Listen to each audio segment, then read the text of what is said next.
mexicana está llena de grandes personajes, pero hemos tenido, por ejemplo, en su momento, Fox en 2000, era en 99, 2000 era un tipo, de pronto parecía gracioso, aunque después nos enteramos que fue la construcción de un personaje que de la extrema derecha a través de grupos secretos, como después salieron, como el Yunque, que un grupo muy viejo. Tenemos personajes como López Portillo, como Madrazo. ¿En qué lugar vamos a ubicar a Xochitl Gálvez Ruiz después de lo que está pasando?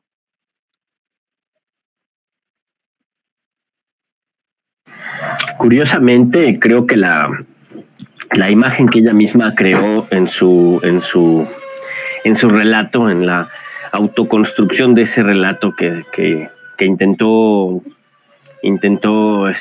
pues hacerlo como una especie de mitología creacional. La imagen de la gelatina queda muy bien, ¿no? Es ideológicamente gelatinosa, políticamente gelatinosa. El ejemplo de Fox es interesante porque efectivamente Vicente Fox venía del sector empresarial. Vicente Fox nunca fue un militante de derecha. Él nunca fue un militante del Yunque, o por lo menos no lo demuestra, ¿no? Pero no, los historiadores, es raro encontrar un historiador que lo vincule con el Yunque de manera orgánica. Pero es un católico, es conservador, está vinculado, sí, ideológicamente a los sectores más atrasados del conservadurismo católico, ¿no? Pero él no es un hombre de militancia, es un empresario, es un gerente, ¿no? Y era de la ola del panismo de los empresarios, ¿no? Y esa ola de empresarial que llegó con Cloutier, ¿no? Esta ola del neopanismo empresarial que llegó con Cloutier, no fue tan bien recibida por el conservadurismo panista católico, ¿no? En su momento. Ahí había una diferencia. Cuando llegan al gobierno, la derecha real, ¿no? La derecha católica, el conservadurismo, tanto el conservadurismo como son conservadores y son estos tradicionalistas, ¿no? Los más duros son los tradicionalistas, lo que yo les había dicho en algún momento, ¿no? La gente de la iglesia que incluso se resiste al Segundo Concilio Vaticano, ¿no? Para ellos hay un sedevacantismo en la Iglesia Católica porque los papas después de Paulo VI o de Juan XXIII son papas traidores a la verdadera letra de la Iglesia, ¿no? Que es pues el conservadurismo total, más bien el tradicionalismo total. Esos sectores tradicionalistas vinculados sobre todo a los tecos de Guadalajara, a la Universidad de Guadalajara, ¿no? Y eso explica por qué la Feria del Libro de Guadalajara está en tanta discusión. Pero bueno, esos sectores, el sector de los conservadores más bien ya neoliberales para el momento en que llega Fox, y el empresariado incorporado al panismo, pues eran pozoles que se cocían aparte. Cuando Fox empieza a gobernar, estos sectores conservadores y tradicionalistas se sienten traicionados, ¿no? Ellos querían que él modificara totalmente la educación pública para entregársela a la Iglesia Católica, ¿no? Porque la Iglesia Católica mexicana, a pesar de que digamos los sectores católicos más reaccionarios, más atrasados, estuvieran molestos con el Concilio Vaticano II y con todo lo que pasó posteriormente, pues la Iglesia mexicana siempre ha sido una iglesia para los ricos, una iglesia de los potentados, una iglesia que combatió a la teología de la liberación y combatió todo el Concilio Vaticano II, incluso han combatido toda la doctrina social de la Iglesia Católica, la han combatido desde el Rerum Novarum del siglo XIX hasta nuestros días, ¿no? Entonces, no les cumple Vicente Fox, no les cumple con un gobierno de derecha, gobierna como priista, se alía con los sectores del sindicalismo charro del PRI, le entrega la Secretaría de Educación Pública a el Bester Gordillo, ¿no? Y hay una decepción absoluta, ¿no? No gobierna como un candidato de derecha, como se esperaba gobernar a un candidato venido del PAN. Incluso a muchos que estábamos en la izquierda, que esperábamos una agresividad que se vio después en San Salvador Atenco, esa agresividad asesina del panismo. Esperábamos eso, esperábamos muchísima más agresividad con los sectores de la izquierda, ¿no? Viniendo un poco como lo que Milei está dispuesto a hacer allá en Argentina, conculcando las libertades civiles, el derecho a movilización, manifestación, a la libertad de prensa, vámonos, ¿no? No pasó así. Pero con Xóchitl Gálvez no se espera nada, o sea, definitivamente no se espera nada, ¿no? Ella, y se le ha criticado mucho, ¿no? Un día se viste de azul y reivindica a Milei, otro día se viste de rojo y reivindica a Alito, otro día se viste de amarillo y reivindica a los chuchos, ¿no? Otro día, pues no sé, o sea, de qué se pueda vestir y reivindique qué cosa, ¿no?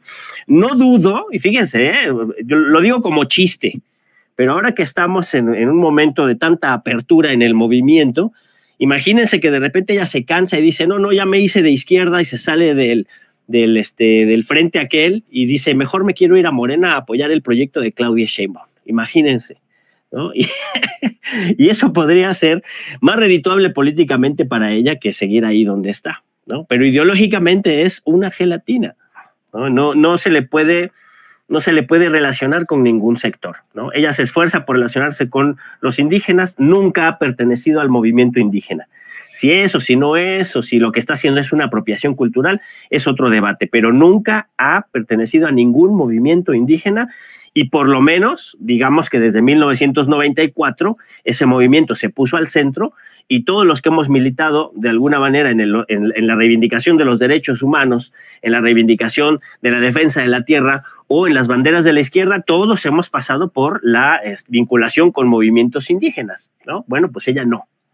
Dentro del panismo, díganme a qué sector pertenece, ¿no? ¿Cuál es la discusión? ¿Cuáles son las ideas que ella defiende dentro del pensamiento conservador, o dentro del pensamiento reaccionario, o dentro del pensamiento tradicionalista, ¿no?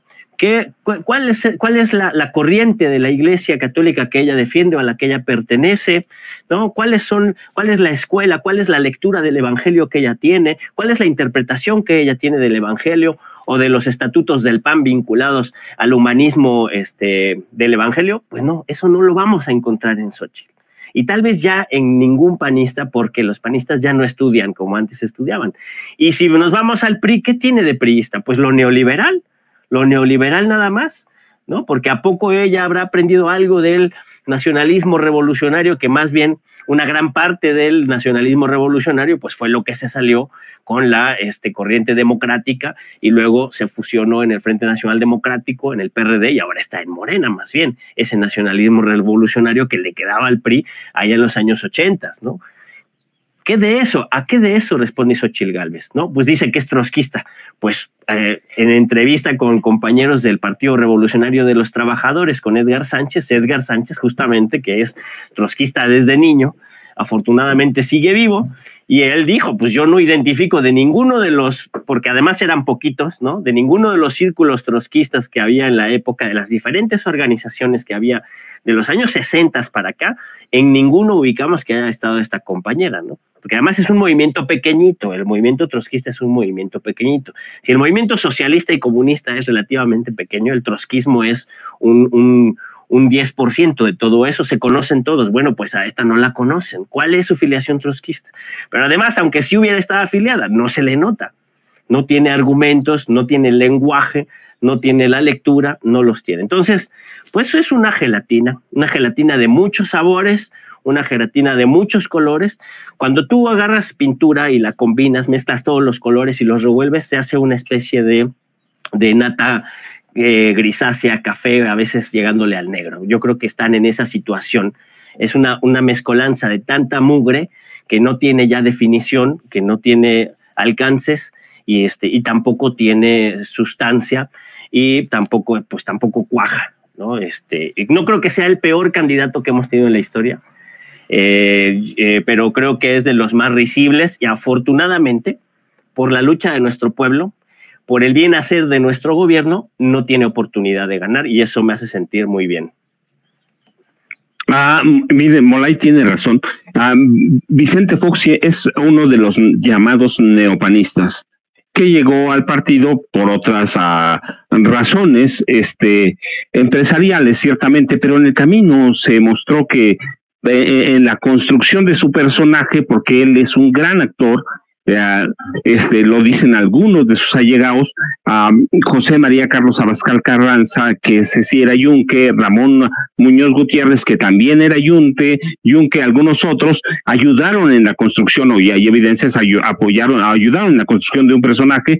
Así que no, tiene razón Molay, nunca fue un panista real, es un neopanista, y luego fue un priista, pero bueno, en ese camino